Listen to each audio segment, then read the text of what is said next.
Welcome to Turning Hard Times to Good Times. I'm your host, Jay Taylor, and I'm really pleased to have Michael Oliver and his son, Brett, with us once again. And Brett is being groomed, of course, to move into the business sometime in the distant future. We expect Michael to be with us for decades to come. Well, I hope so. Anyway, I'm planning to be around. So I hope Michael's around because I really do depend on his work a lot. I've really enjoyed Michael's work. He's sort of helped keep me from straying off the wrong direction.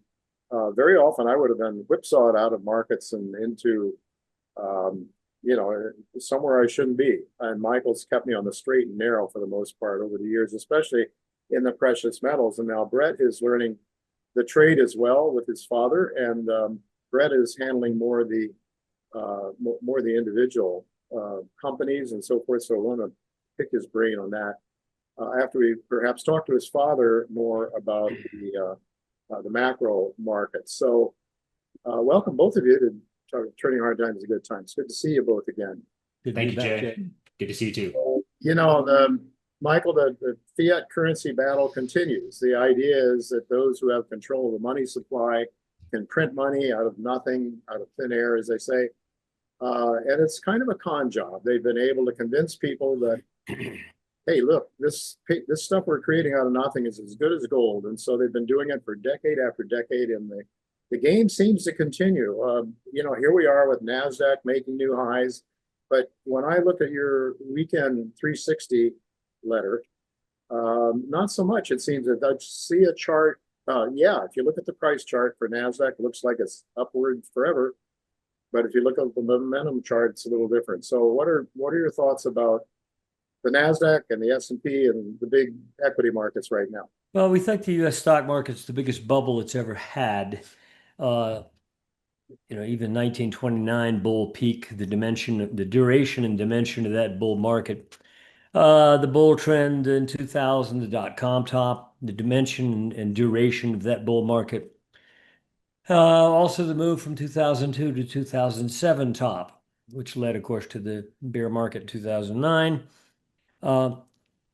Those were all far less overdone than this one. This one's 15 years old, and for the NASDAQ 100, it's been an 18, 19-fold gain in the 2009 low. None of the other bull markets were of that multiple. Okay. And you can go look at Fed charts like M2, money supply, and look at the Fed funds rate chart, and you can see the monetary aspects at play, where we had the freest money rates in ever, for 10 of the last 15 years at near zero.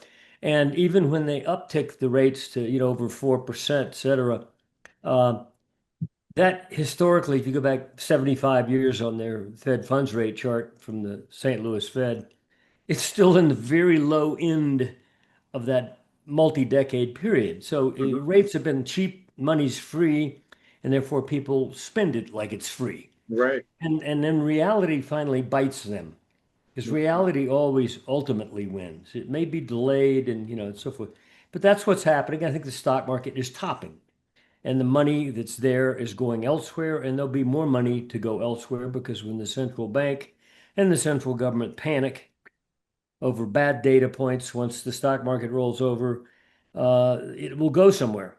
Yeah. And it will go to gold and silver. Right. Used to go to T-bonds, but now it's not doing that either. So we're left with one alternative. Right. That's the reality we're facing, except it's bigger than ever before. Yeah. Well, certainly I want to ask you about T-bonds a little bit more, perhaps, when we get to it. But Brett, perhaps you're the individual stock guy. What about Nvidia? What are you seeing there in the charts? Yeah, well, with Nvidia, of course, it's it's made new highs here recently, and I know we did a report, I don't know, a month or two ago on that actually, and that was something that I did. So that's sort of my role, was to I've been focusing more on individual companies and sort of stock picking, Right. mainly with resource companies, but. With Nvidia, yeah, I saw with its rally off the April lows that it could easily get back to 145 or even 150, but it's blown past that now. Still, just like the broader market, like if you look at just the NASDAQ 100, it's the same sort of picture on momentum, where even though you are making a new price high here, marginally so, it's on the quarterly momentum scale, it's nowhere near confirming that, and it still looks like it's just a broken uptrend from the last 2.5 years or so of uptrend. It still looks like, nah, this is broken, and it's just a rally up underneath that. And so it's harder for me to trust it from a technical perspective. And, of course, you could go into the fundamentals of it, and, everyone's going to have their own views on what Right. AI is going to do and Yeah. all that sort of thing. I would consider myself a realist about it, and maybe an optimist in that I do think it's going to benefit us, and I don't think it's going to put everybody out of a job. But and I don't think it's actually at the point yet where it could do that. So I'm a bit more realistic about it than the sort of Silicon Valley, tech bros who they're selling their book, right? It's like they got to tell you that this is the best thing ever and it's going to Yeah. change the world and whatnot. And Yeah. so I have some doubts as far as the sort of fundamental picture, but technically it's basically the same picture as the NASDAQ. It's broken on momentum. I can't really trust this rally as a result of that. Um, in terms of long-term sustainability of it. Sure. So Yeah. Well, yeah. I mean, I noticed certainly the comparison of Nvidia and NASDAQ on Mhm. the momentum charts, and I mean, one looks like it's just as bullish forever, and the other thing looks Sure. like maybe it's breaking down, and it certainly isn't the same picture. Hmm. So whatever the ideas are about the future, obviously there's some people having reservations based on momentum, it seems. Uh, Well, yeah, and one last thought. I mean, for now, it looks like on a price chart, you got a breakout of a prior trading range. You had uh-huh. consolidation, you break out. So it looks like there's a lot of previous examples of that on Nvidia's price chart. The worst thing that could happen here then is if you get a rollover and it falls back into that trading range again, that wouldn't be a good look here. So you don't want to get back to 150, under 150 Uh-huh. at this point. You better stay up here, I basically. see. You better Yeah. stay elevated, and yet the Yeah. momentum isn't suggesting that's a Mm. given. So, Hmm. yeah, Michael, S&P 500, same pictures as the NASDAQ, only less so, or what? What's your? Yeah, a little less so. And there are a lot of sectors and symbols within the Mag 7 even that aren't anywhere near coming back to the prior Hmm. highs. Uh-huh. So the S&P, the NASDAQ 100, Nvidia, and a few others, Microsoft, for example, all look like, they're still the leaders. Well, the Mag 7 doesn't exist anymore. Flip Hmm. through even just the price charts and you see it's more like the Mag 2 or 3. Wow. Okay. So you're losing leadership. And we also watch other things that most folks don't watch, and that would be sectors that kick you in the gut, but aren't a topic of conversation. Healthcare sector to us looks like a massive top that will take it down big time. Huh. And it's not recouping, okay? It broke a month or two ago. It broke annual momentum, a floor that goes back more than a decade on momentum, not on price. Hmm. And price is now joining in. It's very weak. That's 11% of the S&P healthcare Oh, sector. wow. Yeah. And then when you look at the banks, right now, some of the banks have also made new highs, like the S&P. But when you run short to intermediate term momentum, and we did that the other day, they're all dancing on a momentum floor that has been used too many times, Uh-huh. meaning you keep coming back to the same flat floor. You can't see it on the price chart. When you do that on momentum and you use something over and over as support or resistance, in this Uh-huh. case, support, when you break it, whoosh, okay, the Uh-huh. floorboard broke. Yeah. And they're all dancing on the same vulnerable structures that look like, in the next week or two, don't be shocked if all of a sudden the floor opens up there and people say, what's going on? What's going on? Mhm. So look at other sectors is our strong suggestion, and other market categories that will have wave effects on the Mhm. stock market, like the T-bonds. Yeah. Well, yeah, I noticed, I think, Michael, you said that the banks are ripe for downside and a full abort of their new highs, I think is the way you put it. Yeah, So, in other words, when you establish a high, and everybody thinks, oh, well, that was it, and finally you overcome it. Yeah. Which is, by the way, quite common at some tops to have a false overcoming of a prior high. The Uh-huh. people think, oh, the game's on again. Uh-huh. In fact, in 1958, the book was written by Edwards and McGee called Mm-hmm. Technical Analysis of Stock Trends, price chart analysis only. I bought it when I first got into business, and it has a topping pattern that few remember or Mm-hmm. note, because if they did, you'd see it on CNBC now. Mm-hmm. You have what's called, well, the potential anyway, of a broadening top. Mm-hmm. What a broadening top is where you make a peak, have a drop, make a higher peak, make a lower low, and make a higher high again. So Mm-hmm. three consecutive highs Mm-hmm. that, take out the prior one. And so instead of a triangle narrowing, you got one widening. You Right. follow me? Okay, that's what you look like on the S&P and NASDAQ right now. Mm-hmm. So you don't want to have any near-term rollover from current levels or near current levels that gets you back down, for example, it's only talking 1% or 2 below the high we saw in January. Mm-hmm. Because then what it says is, aha, I trapped you. It's a broadening top pattern. Yeah. And it's not something people talk about. I've never heard it Yeah. discussed, that technical pattern. We look at momentum mainly, but I noticed that the other day. And I Mm-hmm. think that's probably what we're working on, is the completing a broadening top pattern. Yeah. And the resolution of those is very nasty. Yeah. They tend to be nasty, not Uh, fun times for Not the fun. people that are on the long side of the market. Well, I mean, certainly that, most people just looking at the price charts think, well, what's to worry about? But you guys are looking at the momentum, and that gives you a different picture. So what about T-bonds? You mentioned them briefly a moment ago. T-bonds, here's the thing, Trump is always talking about how the Fed needs to lower rates, and I'm wondering, what's the matter with you? Where's your thinking here? We have a shortage of savings to fund the US deficit. We have people that are in debt over their eyeballs, and that, I mean, what about supply and demand? The Treasury has to go to, and we're going to be rolling over T-bonds or T-bills. Short-term debt is going to roll over from 2% to 4% or whatever it is, big time, an awful lot of that debt. So I mean, it doesn't make any sense. The man doesn't make any sense to me from a supply and demand economics point of view. But are your technicals telling you about T-bonds? Well, historically, if you go back to 2000 to 2002, stock market, bear market, big one. 2007 to 2009, big bear market.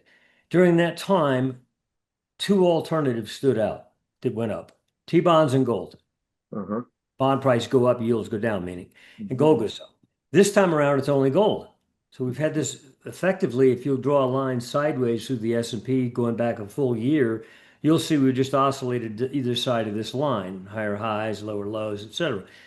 So it's really not going anywhere, but the T-bonds have not responded in the normal way, meaning demand takes them up, yields go down. Mhm. This is the end of the market the Fed doesn't really control well. It's the long end. Mhm. Okay. They're acting very sick right now. Now we've had, Jamie Dimon and others have said this is a disaster situation. Mhm. This time it's not going to be avoided. It's something, this has to be taken care of. We have to cut government spending. Because you can't play the game forever. It's been decades of, it's game playing and money printing. Uh, right now, T-bonds are trading around 112, 30-year T-bond futures. Back in April, it was a rally. They got up to 121 and 2 days later, they dropped to 111. Mm. 2 days. I mean, that Wow. for bonds that's an enormous Sure. crash. Since then, they've been groping at the bottom end of that peak to collapse zone. Right now, the 112 area. You get down in the 110s again on T-bond futures. We think there could be a headline type market event in that category.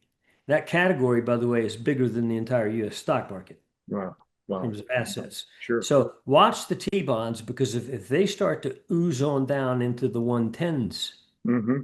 and close a month out down in that area, there could be a period where that's a headline event. And I don't think stock market's going to be going up during that time. Yeah. Well, Anyway, yeah. uh, so it leaves monetary metals as really your only portfolio alternative. Yeah. And I would say with regard to the T-bonds and higher interest rates, what about the housing market? I don't know if Oh, you're, no, that's just, there's no question. it's already That, in the toilet, the housing market. yeah, that's the end of the market that's choking. Yeah, And even it's been here since 2022. The T-bonds, you could draw a line sideways, basically, and you've been oscillating it either way. So in right. other words, we have had no relief on the long end of the debt market. So you got to watch things like commercial real estate sector. Mm-hmm. We all know that people's credit card limits are maxed out. Some Right. of them are past due, it's increasing. So the long end of that market has a noose around too many individuals and corporations and governments. Do not take your eyes off of it. Mm-hmm. So no place to go but the price of the monetary metals, you say, gold and silver Yeah, primarily. that's And mhm. so we've seen gold in a trading range now for a little while. It 4 looks like, months. huh? Mhm. 4 months 4 months, now, yeah. Mhm. sort of a sideways motion, and you view that as constructive?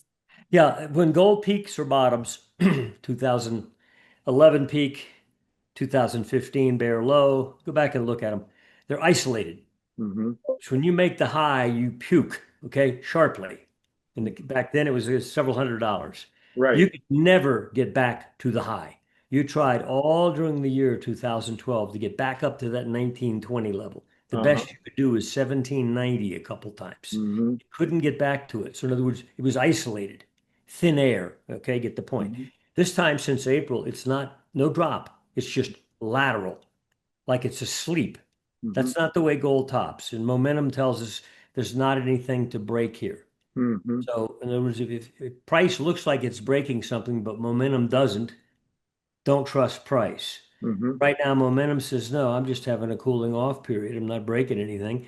And price isn't either. It's like Dullsville. Yeah. And I think it's going to wake up shortly and zoom out of that range again. But notice during that 4 month period what's happened to gold miners and silver. Yeah, they've picked up. Up. No, they've Yep. been going up Yep. and sharply so compared to gold. So the relationship between those subsectors in the monetary metal category Mm-hmm. is they're shifting to outperform versus gold. Right. Yes, I've recognized that. Of course, as someone who's focused on the mining shares, it hasn't gone unnoticed Mhm. in my newsletter. Silver, though, is looking like it's sort of breaking out now, or it has broken out, I believe you Yeah. would say, right? Yeah, in early June, getting back up to the high 34s, there were two peaks, Mm-hmm. October last year and March of this year, that got up credibly over 25. Mm-hmm.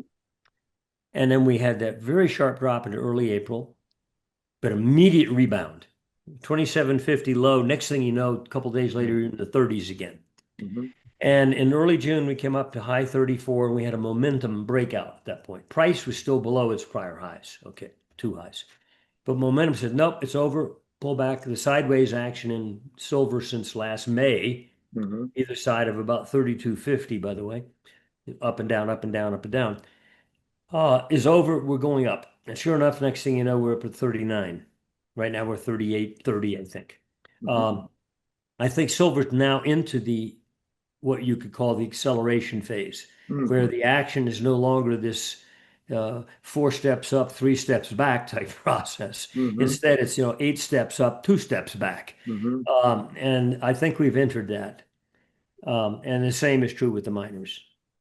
Yeah, I believe you've been very bullish, probably most bullish on silver, at least Yes, yes. towards the end of this bull market in precious metals. And well, that's been historically the case, where silver is really the outperforms gold towards the end of a bull market. I Yeah, believe. I just don't think there's going to be an end in the normal way this time. Yeah. Well, Meaning, again, you were saying normally we would go back to T-bonds. The market would come out of equities and go into T-bonds. It isn't happening this yeah. time. And it's going to go, but it's the other issue is what's happening in the world. Right. I think this crisis, when it unfolds in markets and in everyday street reality, Mm-hmm. is going to cause certain institutions and concepts to go out the window Mm-hmm. in simple hands up in the air, this Yeah. isn't working type Yeah. attitude. Right. And I think there's going to be in chunks and phases, various parts of the world are going to shift to gold backed money or silver backed money, Mm-hmm. meaning they're going to get institutionalized. They're not going to have a bull peak and it collapse 50%. Yeah. that we're going to go up somewhere, and I don't know where that high is going to be, except it could be dramatically above here, not just double, but maybe triple or quintuple over the next year or so. Mhm. My focus right now is on the next 5 months, the rest of this year or so. And I think 5 months. can go to 60 to 70 in that time. That Wow. won't be the top, but uh, but no, I think this time around the end, instead of a top and a collapse as per 1980 or 2011, is going to end up being suddenly gold's money here, there. Yeah. Right. Get the point. Right. So I think what you're saying is the propaganda money, the BS money, or whatever, the idea that they can con us into believing, it just breaks down because the math doesn't work anymore. Look at the US Treasuries. The Yeah. interest rates are starting to just choke us. It's taking the oxygen away from the economy, essentially. There's no, Yeah. yeah, it's just it's economics. And you've been a believer in this, Michael, for as long as I know you. You know, both of us are free market people. We're libertarians, and you kept preaching the idea that don't worry, Jay, eventually reality will come back and Yeah. it will stabilize again. Maybe difficult to get there between now and then. Who knows what sort of hellish situations might break out, but we have to remain optimistic. And in fact, it is a good thing to go back to honest money. That would be great. And we could start to build our lives in a more honest way again. Regarding silver versus gold, and so silver is really outperforming gold, as we said. I think you mentioned something in your letter you'd like to. I think it's 1.1% the ratio, the value of silver to gold, 1 and ounce something into along 1 the ounce. line Yeah. of if we get back to 1.32% or something like that, you think that could be a Yeah, break. I think we're moving up toward that level. You ever get above 1.32%, divide an ounce of silver and an ounce of gold, express the result as a percent. Right. Uh, you get up to 1.32, and I think that within a heartbeat, you're going to be back up to 2% or so. Mm, What does that say? Well, it says recent levels have been around 1%. Okay. yeah. Means you'll double the value of silver Right. relative to gold Yeah. by going from 1 to 2. Okay. Yeah. I don't think Thanks. that's the end of it, but I think that would be the first step, and it That could takes be us back jolting. to Yeah. the $60 or $70 level you just mentioned. Well, that would mean gold's where it is now, but Yeah. maybe gold goes up to 5,000 during that time, or 6 or 8 or whatever, Your number. and silver's double that. So you get the point. Yeah, Yeah. Um, okay, so I don't know, Brett, you want to weigh in on some of these ratios between the silver miners and silver, or you want to talk about some of the silver stocks, gold stocks? Maybe we start there. Sure. What are you seeing? What are some of the outstanding performers in the gold miner among the major gold miners? Sure.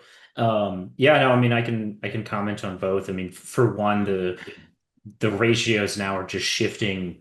They've just shifted to favoring gold miners versus gold and silver miners versus silver and even versus gold miners. Uh-huh. So, like just, ETF, SIL. So, um, that's what we're measuring in that case, or just GDX for the gold miners, just for the broad metric, right? And yeah, silver is now looking like it's ready to outperform gold.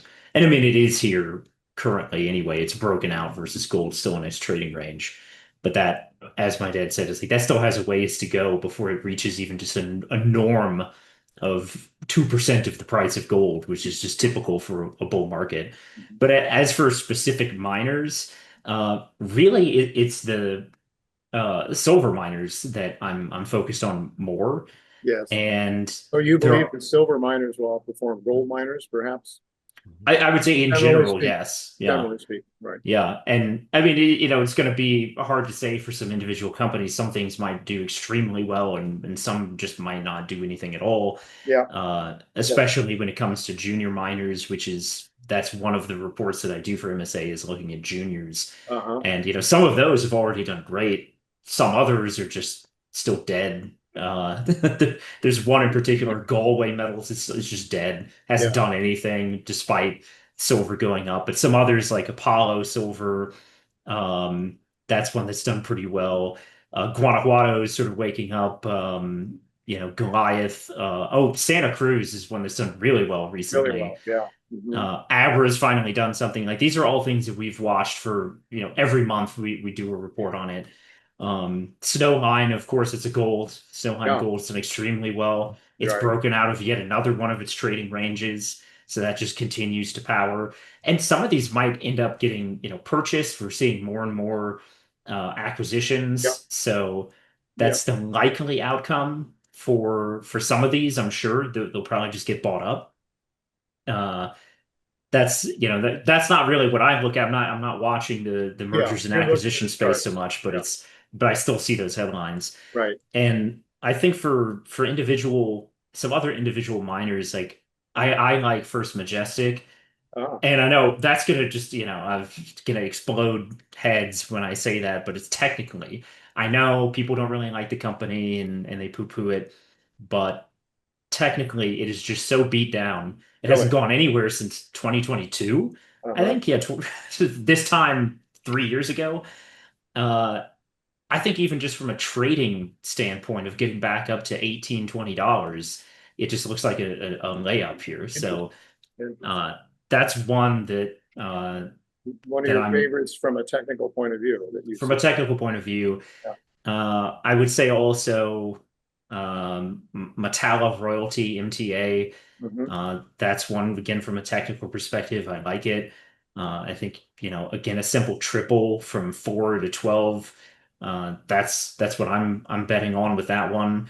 And all from a momentum perspective and a price perspective. These are I like these because they're beat down. They're cheap.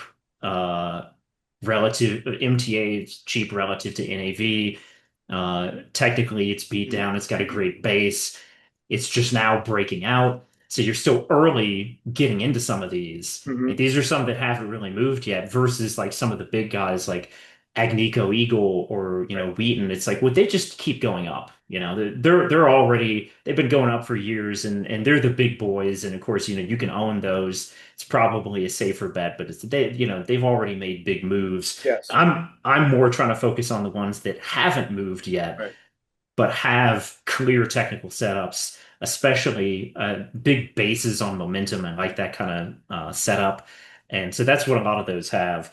I'm trying to think. And yeah, First Majestic is definitely one. MTA Yeah. is First another. Majestic is one that I don't Yeah, follow personally. sure, sure. One that I do cover is core mining. Core, yeah. And how does that look to you? I'm looking at your chart. Hmm. The spread is sort of, yeah, it's okay, but it Mm. needs to break through a ceiling, I see. I Yeah, know so the fundamentals on that are very good, especially since they made an acquisition not long ago. It brings a lot of cash into the company. Anyway, those are fundamentals. What do you right. look at do you look at I mean, you're looking at momentum as well for these Hmm. companies, Hmm. right? And so with Snowline, for example, what are you looking at there? Does it look like it? Sure. I mean, that's an acquisition target for sure. It's got to be something the big boys have to have. So one of the big Hmm. guys are going to eventually, I think. B2 Gold owns a lot of it, so I thought maybe. But how does it look from a technical point of view? Snowline. Sure. Yeah, well, Snowline's great because it recently just broke out of a wide trading range, Right. and so that's the you prefer to see that sort of action in something as consolidation on the way up as opposed to big sharp corrections. Though, of course, as you know, with juniors, they can easily, wipe themselves out and then go back up again. But Mhm. Snowline showed great strength in just consolidating It's sort of much more between, of Snowline's much more of an advanced junior than right, it's indeed. it's really a seven plus million ounce deposit they have there, so it's quite it interesting. it I'm looking. consolidated sort of between $3 to 450 and then broke out just in February, March this year. And it's repeated that pattern a few times. So it's got great technical behavior on momentum, where with that sort of sideways price action, momentum cools off, Yeah, brings you back down to the mean, and then you bounce off it. So that's what you want to see, at least, is you bounce off that and break through again. breakthrough. Yeah. And that's what it's done again here. So that has fantastic momentum behavior. I like that one a lot. Yeah, I see another one. New Gold Hmm. looks awfully good on your charts, I think. And K290, K92 mining, there's several of them that look really good. Well, these are the kinds Hmm. of reports subscribers get that really help you to see, which Hmm. ones can take off and, relative value and all that. There's just, I can't say enough good about MSA. It's Oliver olivermsa.com. That's where people should go to sign up for the letter. And now you get two for the price of one with Brett joining his father. It's it's a great story. I can't let you go though. Michael, maybe ask you about you've been kind of bearish on Bitcoin. Well, maybe more than kind of bearish last time we spoke. I think you were pretty darn bearish on it. And yet, you know, you hear all the stories. I guess maybe it's the propaganda, the stories about how Bitcoin is going to be $1 million a coin, and then it's going to 100 million a coin. You know, it's like we've heard this sort of tulip mania or property in Florida, or is that what we're looking at here? Well, Bitcoin is moving step by step, month by month with the NASDAQ 100. Now, why? It's a crypto, right? You know, it's money unit, right? Supposedly. And yet it's moving with the bubble stock market. What's the relationship between the stock market and Bitcoin? Why doesn't Bitcoin act like gold? You know, move with gold. It doesn't, it moves like the stock market. Right. So that hints that it's a fever bubble of investors, young ones who plowed into this and think it's going to 1 million. We look at the technicals. Quarterly momentum of Bitcoin has a floor below it that has been used 3 times. And by that, I mean, you look at a price chart and the lows get higher and the highs get higher. So there's no floor. Okay. Yeah. On momentum, it's a flat floor. It goes back to 2022, 2023, and through all the lows since then on momentum. Now, you get down this quarter into the lower 90,000s and you're going to collapse. Really? Yeah, it's a crash type structure. This is exactly what it looked like at 87. I caught that move, not in a big way, but I caught it. And when you get into the fourth quarter, the structure that you break is up in the over 100,000. So this market, you know how it moves. It can move 10, 20% very rapidly, but it has a pending structure that looks like hell. Okay. And when you build those kind of structures on momentum, usually they're there for a purpose. Because you don't build the ceiling over and over not to break through it, or a floor used too many times to break through it. It looks inevitable. And therefore it hints to me, no, it's not negative yet. We're not negative yet. We are anticipatory negative. Okay. So we're suggesting to people, watch out for a break. Now, the last low in Bitcoin got down in the mid 70,000s. Okay. So we're saying you get down in the lower 90,000s, it's blowing everything. Yet when you look at a price chart, it's not breaking anything. Momentum is blowing a floor out. I see. So I have a feeling that Bitcoin, now that it's more or less become institutional, is now far more dangerous of a market in terms of wave effects, if it did break, than a lot of markets. So watch Bitcoin. Yeah. That's interesting because at the same time, about the time you and I and Brett talked the last time, hedge fund manager, I forget his name, but very well-known guy said, you know, we got all these different companies that are springing up to buy and own Bitcoin. Why isn't Bitcoin going up a lot more with all these new people coming in, raising money, raising capital, going out and buying Bitcoin? Somebody's selling. And so he was very cautious. He didn't like it. And I guess maybe the momentum charts are saying something about that. Yeah, the momentum charts are speaking beating the table with caution. Yeah. And, caution first and doubt, and then the second, we have a major structure that is definable. Yeah. Well, it's you know, a lot of people are gonna get hurt really badly, and usually it's the retail people that get hurt. So the worst. Smart money is coming out, just like the equity markets. The insiders have been major sellers for some time now, and the little guys they keep getting sucked in there. So that's why you need to consider buying this newsletter. I mean, it's just very, very important. Consider doing so. Very reasonably priced. olivermsa.com. Thank you both, Brett and Michael, for joining me once again. Always great to have you. And I know that both of you are among my most popular guests. Everybody wants to hear what you're saying these days. So thanks again for joining us. I look forward to talking again sometime, hopefully in the not too distant future. Thank you, Jay. All right, folks, that is it for this program. I want to remind you there's several videos on my YouTube site, J. Taylor Media. Hydrograph Clean Power, a couple of the videos there with a nuclear engineer who brought it to my attention, makes a very compelling case for the story. Of course, it's pie in the sky until they deliver profits, but it's looking very, very strong. I leave that out there. And also, I just did an interview with Ryan King of Equinox Gold. Equinox, I think, is very undervalued right now. I didn't think to ask our Brett what he thinks about Equinox, but maybe you subscribe to his letter and he'll tell you. Anyway, thanks again for joining us, guys. And that's it for now until the next meeting. Goodbye and God's blessings to you.